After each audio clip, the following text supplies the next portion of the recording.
মাত্র 2,500 টাকা দিয়ে কি হবে? অদ্ভুত। কত ছেলে এত লেট করে কেন কে জানে? কোথায় গেল দেবজিৎ? এই সরি ভাই, সরি, লেট হয়ে গেল রে, খুব লেট হয়ে গেল। কটা বাজে? বললাম তো সরি। চল না কোথাও গিয়ে একটা বসি।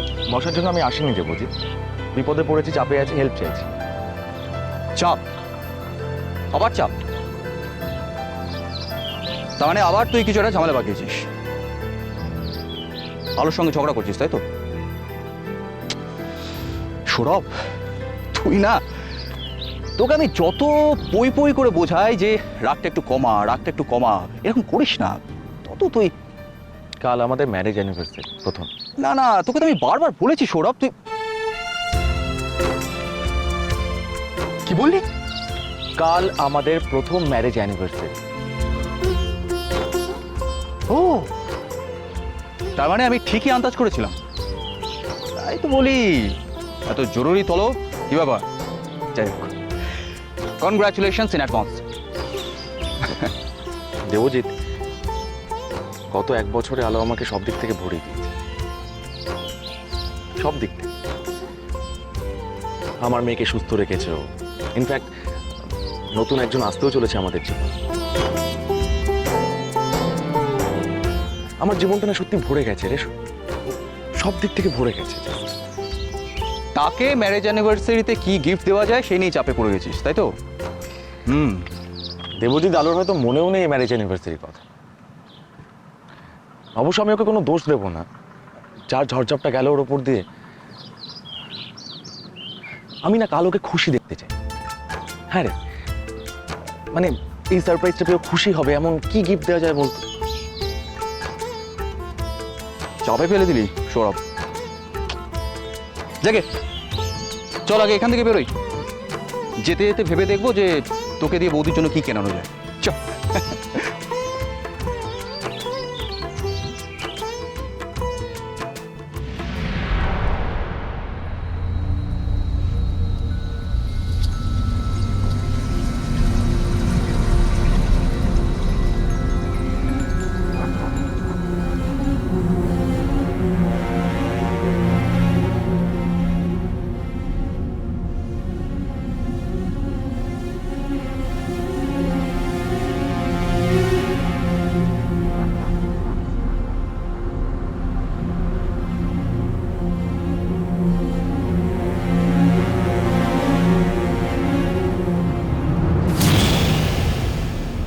लेकिन एक बात याद रखना आलो, আমি ফিরে আসবই। আর যখন ফিরে আসবো তখন তোমার কিচ্ছু থাকবে না।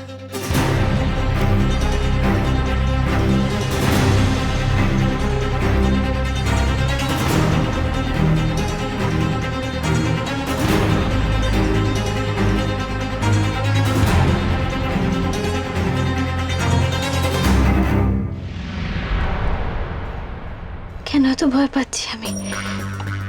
কেন?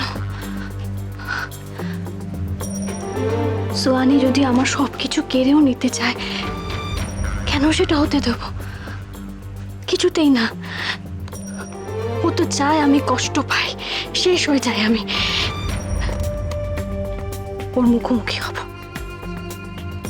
আর ভয় পাবো না ওকে, কিছুতেই না। না সোহানি, অনেক কষ্টে আমি আমার স্বামী, সন্তান, পরিবারকে নিয়ে সুখের মুখটুকু দেখেছি। তুমি কেড়ে নিতে পারো না, না পারো না তুমি।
কাল আমার প্রথম বিবাহ বার্ষিকী।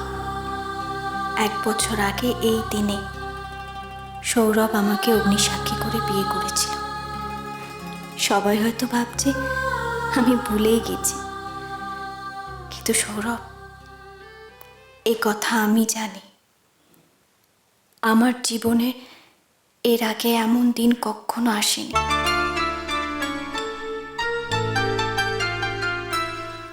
জানি না কি করে কাটাবো দিনটা, কি করলে তুমি খুব খুশি হবে, বুঝবে আলোর কাছে তুমি কি।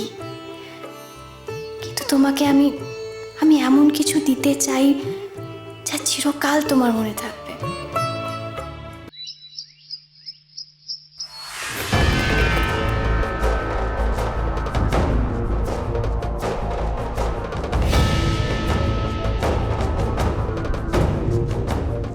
হ্যালো। হ্যাঁ উজ্জয়িনী, হ্যাঁ হ্যালো, বলো। শোনো না, তোমার সঙ্গে না একটা বিশেষ দরকার ছিল। যদি অসুবিধা না হয়, মানে যদি তোমার সময় থাকে একটু দেখা করতে পারবে? সময় না হয় বের করে নেওয়া যাবে। আলো, কি হয়েছে বলো তো? তোমাকে এরকম শোনাচ্ছে কেন? Anything serious? আচ্ছা, তোমার সঙ্গে দেখা হলেই তবে আমি কথাগুলো বলতে পারবো। আলো, তুমি খুব ভালো মতো জানো যে তুমি আমাকে দেখা করতে বললে আমি সেটা করবো, কিন্তু আমি তোমাকে একটা রিকোয়েস্ট করছি, আমাকে প্লিজ মৈত্র বাড়ি থেকে দেখা করতে বলো না। আরে না না, আমিও তোমাকে এখানে আসতে বলছি না, মানে বাইরে কোথাও যদি দেখা করতে পারতাম। তুমি আবার এবারের লোকদের কিছু বলো না, মানে এইবারে কাউকে। মানে আমি আবার ওই বাড়িতে কাকে কি বলবো?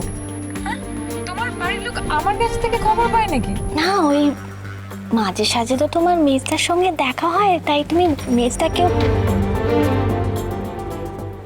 আমি রাখছি, হ্যাঁ। হ্যালো। অদ্ভুত মেয়ে। কি অদ্ভুত? তোর ব্যবহারটা, আমায় দেখে ফোনটা রেখে দিলি কেন? কথা শেষ হয়ে গেছিল তাই রেখে দিলাম। ও, তা কার সাথে কথা বলছিলি তুই?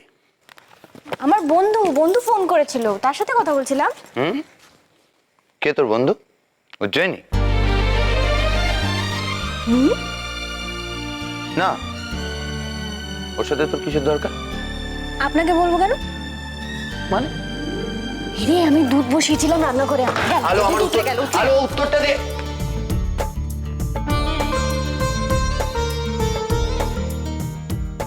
না, সিমটমটা ভালো লাগছে না। নিশ্চয়ই মেয়েটা একটা ফোন দিয়ে এঁটেছে।